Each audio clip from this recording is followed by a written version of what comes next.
డబ్బు, అనారోగ్యం, ఉద్యోగం, వ్యాపారం, అప్పులతో బాధపడుతున్నారా? మీకోసమే లాంచ్ యువర్ ఫ్యూచర్ ప్రోగ్రామ్.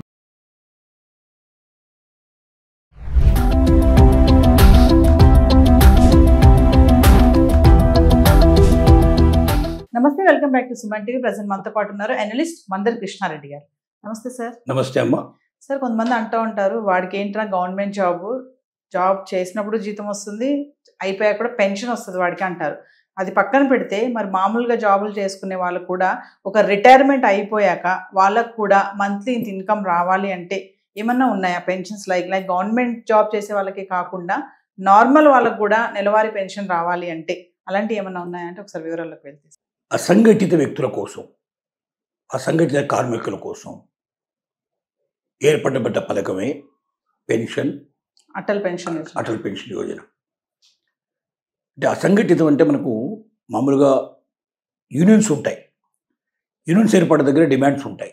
దానికి తోడుగా ప్రైవేట్ ఎంప్లాయీస్ అయినా గవర్నమెంట్ ఎంప్లాయీస్ అయినా వాళ్ళకి పెన్షన్ అనేది ఏదో ఒక రూపంలో వచ్చేట్టుగా ఏర్పాట్లు అవుతాయి. కానీ అసంఘటిత కార్మికులు అంటే మామూలుగా యూనియన్స్ ఏవి లేనటువంటి కార్మిక సంఘాలు ఉంటాయి. దాంతోపాటుగా వ్యవసాయదారులు ఉంటారు, తర్వాత వేరే వృత్తుల వాళ్ళు ఉంటారు, చేతి వృత్తుల వాళ్ళు ఉంటారు, రకరకాలుగా ఉంటారు. కొన్ని కోట్ల మంది ఉంటారు వీళ్ళు. ఈ కోట్ల మందికి ఒకసారి వృద్ధాప్యం వచ్చిన తర్వాత పెన్షన్ ఇచ్చేటువంటి పరిస్థితులు తక్కువ. అంటే ఇప్పుడిప్పుడే కొన్ని స్టేట్ గవర్నమెంట్స్ కొంతమందికి బిలో పావర్టీ లైన్ ఉండే వాళ్ళని సెలెక్ట్ చేసి వాళ్ళకి ఇస్తున్నాయి.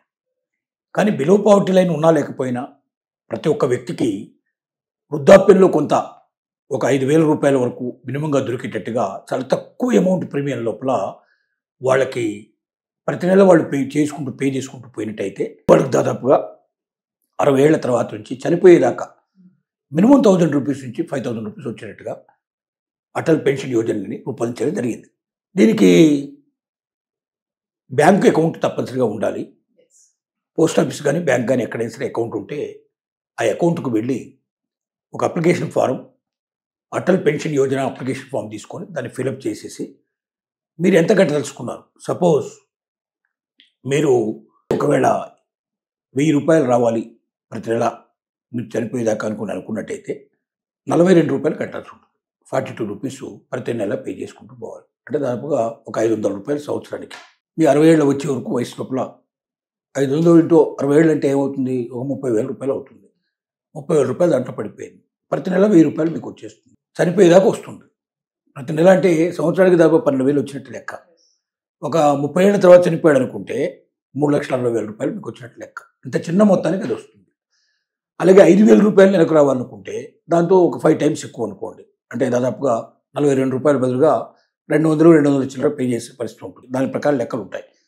అంటే 200 సుమారుగా అనుకుంటే 225 రూపాయలు అనుకున్నా కూడా ప్రతి నెల మీరు పే చేసుకుంటూ పోతే 60 ఏళ్ల దాకా పే చేసుకుంటూ పోతే మీకు ఆటోమేటిక్గా 5,000 రూపాయలు ప్రతి నెల వస్తుంది. అంటే మీరు పే చేసేది చాలా తక్కువ, మీకు వచ్చేది చాలా ఎక్కువ. రెండోది, మధ్యలో వీళ్ళు మరణించినట్టయితే వారసులు ఎవరు ఉంటారో వాళ్ళకు నామినీకి వెళ్తుంది. భార్య ఉంటే భార్యకు వెళ్తుంది, భార్య లేకపోతే నామినీకి వెళ్ళిపోతుంది. వాళ్ళకు కూడా చివరిదాకా వస్తుంది, ఆ డబ్బులు వస్తాయి. లేదా వాళ్ళకి మొత్తం అమౌంట్ ఎంతైతే కట్టాడో ఆ కట్టిన డబ్బులకి కొంత ఇంట్రెస్ట్ పే చేసి టోటల్గా అయినా ఇచ్చేస్తారు వాళ్ళకి. ఇన్ని సౌకర్యాలు ఉన్నాయి దీంట్లో.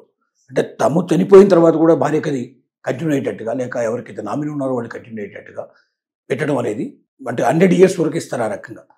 అంటే వీళ్ళు 80 ఏళ్ళలో వీళ్ళు చనిపోయారనుకోండి, ఇంకొక 20 ఏళ్ళు వాళ్ళకి పెన్షన్ వస్తుంది, అవతల వాళ్ళకి ఆ డబ్బు వస్తుంది వాళ్ళకి. ఇలాగ ఏర్పాటు చేశారు. దీనివల్ల ఏంటంటే పేదవాళ్ళకి, మధ్యతరగతి వాళ్ళకి కాకుండా ఉన్నతమైన వాళ్ళు కూడా దీంట్లో చేరవచ్చు. అంటే ఇప్పుడు ఉద్యోగులుగా ఉన్నారు, చిరుద్యోగులు అంటే చిన్న పనులు చేసుకున్న వాళ్ళు ఉన్నారు.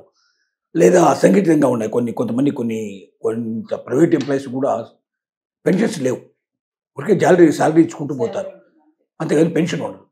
పెన్షన్ లేని వాళ్ళు ఏంటంటే 60 ఏళ్ల తర్వాత చాలా బాధపడాల్సిన పరిస్థితి ఏర్పడుతుంది. ఎందుకంటే ఇప్పుడు ఉన్నట్టుగా శారీరక దారిద్ర్యం ఉండదు.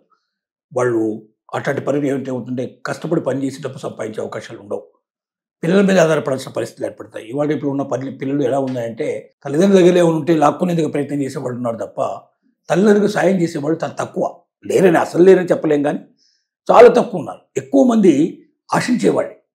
ఒకసారి తండ్రి దగ్గర ఏం లేదు, ఇంకా తల్లిదండ్రులు ఏమి ఇవ్వలేరు అనుకున్నప్పుడు వాళ్ళని బయటకు పంపించేవాళ్ళు తప్ప వాళ్ళని భరించేవాళ్ళు చాలా తక్కువ ఉన్నారు. సార్, ఇక్కడ ఒక విషయం చెప్పండి సార్. ఇప్పుడు అటల్ పెన్షన్ యోజన ఈ పథకం కింద జాయిన్ అవ్వాలి అంటే ఏ ఏజ్ నుంచి జాయిన్ అవ్వచ్చు అంటారు?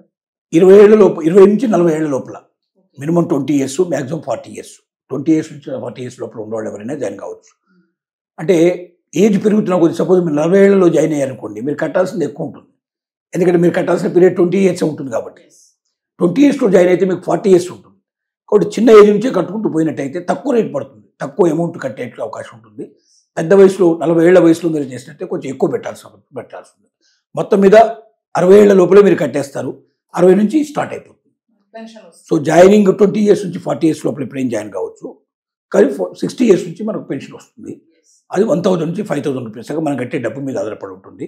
మరణించిన తర్వాత కూడా భార్యకి లేదా భర్తకి ఎవరైతే ఉన్నారో వాళ్ళకు వస్తుంది, పెన్షన్ వస్తుంది 100 years దాకా. లేదా వాళ్ళకి సంబంధించిన ఎవరైనా నామినీ కూడా వస్తుంది 100 years లోపల. ఆ రకంగా ఏర్పాటు చేసేది. ఇది మంచి పథకం.